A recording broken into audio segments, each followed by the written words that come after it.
It's good to be back. I've been traveling a bit, like I've been barely at home, and once I got home, I got sick. So I was not allowed to leave my home, which wasn't so bad after traveling for so long. So, if you happen to follow me around, you may know that I've been to Spain 2 times. Once for joy and fun, and once for business, so that's why I had to go 2 times. So as many other people, when you can finally travel again, you obviously read every instruction. My biggest challenge was not packing my suitcase, it was packing the carry-on.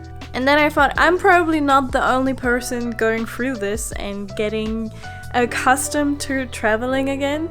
So I decided to make this video with some helpful tips for flying with your camera gear. So the first question is obviously what to bring. And that totally depends on your destination, if you're traveling alone, or if you can, snug the carry-on kilos from someone else you're traveling with. That, can always be a good thing to do, so grab a friend. So when it comes to a destination, obviously if you're doing a city trip, it's a little bit different of a setup than to a landscape trip. I'm just gonna call it like that. But let's assume you're traveling alone and you're standing in front of your gear and you're like, I want to bring this and that, but I have to leave one behind. What do I do? Challenge yourself. For example, on my vacation trip, I went with my fiance.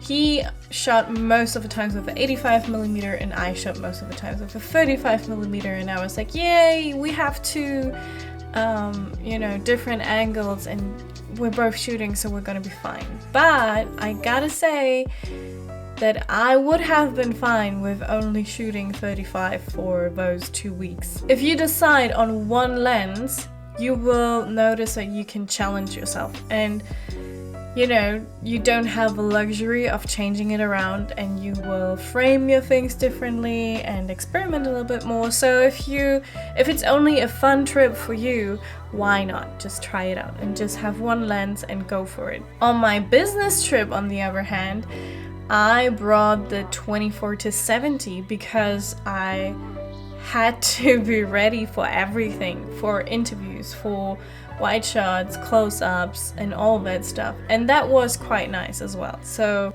totally depends what you're up to. If it's a business trip, definitely pack your most reliable and most versatile lens.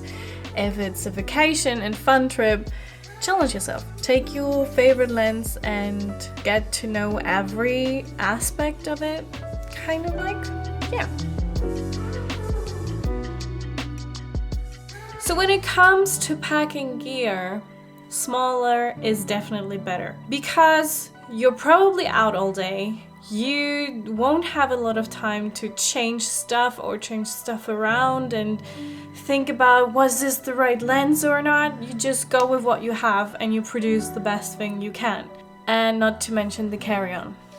The carry-on is my least favorite topic of traveling right now. So for some reason, airlines decided to make it almost impossible to pack for a photographer or videographer. We had 8 kilos of carry-on. I had that on both trips and I knew it was impossible. Because my backpack, my favorite backpack, the Peter McKinnon travel backpack, alone weighs almost 3 kilos, I think. It was 2.7 or something. And, not a lot of stuff found room in this backpack before it was too heavy.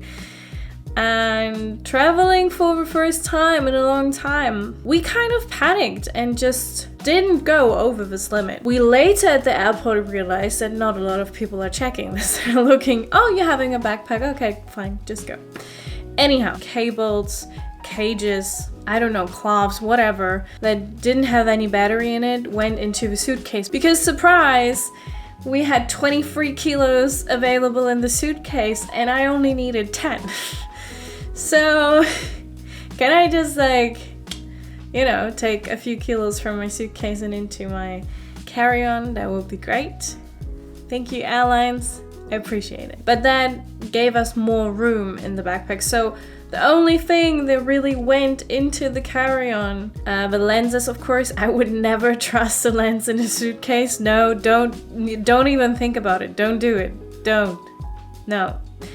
And also the MacBook and some batteries. We still had to split this whole thing up into 2 backpacks. I essentially grabbed the cube and put it in my normal backpack. That was my camera pack. And it worked. It was fine. Everything worked out fine. But yeah, maybe if you are looking for backpacks right now, just keep a small lookout for the weight of that backpack. Might be helpful. So all in all, when it comes to your backpack, be creative, rearrange. Whatever can go into the suitcase goes into the suitcase. As long as your gear is secure, everything's good. Just always secure your gear, please. Please. And then we come to the last part, which is being at the airport. So arriving at the airport, I was waiting for that moment where they would weigh my carry-on and be like, oh, it's exactly 8 kilos. Here's a prize. That's amazing. Great job. Nicely done. Whatever. But it never happened. So I think we could have just packed the normal camera pack and just go for it. But I wouldn't dare to try it unless I have a safety option, like a friend who I could give the rest to. I put all of my gear out. I know that a lot of people are scared because, you know, camera gear is expensive and you lay out all that stuff and it can be annoying. But most of the times people are very thankful for that. No one really cares what you put out there. Maybe 1 or 2 people look at you and be like, oh, it's a camera.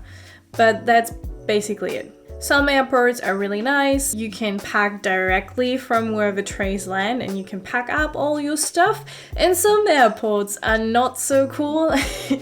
I was in Valencia in Spain and they have the system, which in theory is great. You take your tray, you go to a table and you pack up your stuff. Well, there was me with 5 trays, so I had to take every single tray by itself because it's not like I could stack them and put them on a table, panicking that someone would grab my stuff. While I was doing that, a kid started to play around with my drone and I was like, honestly, if you are sitting there, security, just don't let other people touch my stuff. And he didn't break anything or something and the mom was really sorry and it was fine. But in this moment I was very angry about everything. Yeah, that was annoying. It's never easy to go through security with all that gear, which is also the reason why I'm always going early to the airport.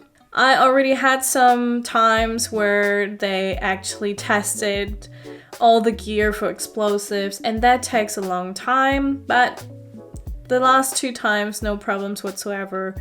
No one cared about the gear, so you never know. It still doesn't hurt to be early at the airport because you can get some nice B-roll while you're waiting. Definitely pack the minimum possible. Really just pack 1 lens, 1 camera and go for it. Don't stress so much about the weight limit of your carry-on because no one cares. Obviously, no one cares. If you have more questions regarding packing your gear for air travel, just drop me a comment and I will make sure to answer it. Other than that, if you like this video, please leave a like, subscribe if you haven't already, and I'll see you in the next one. Take care.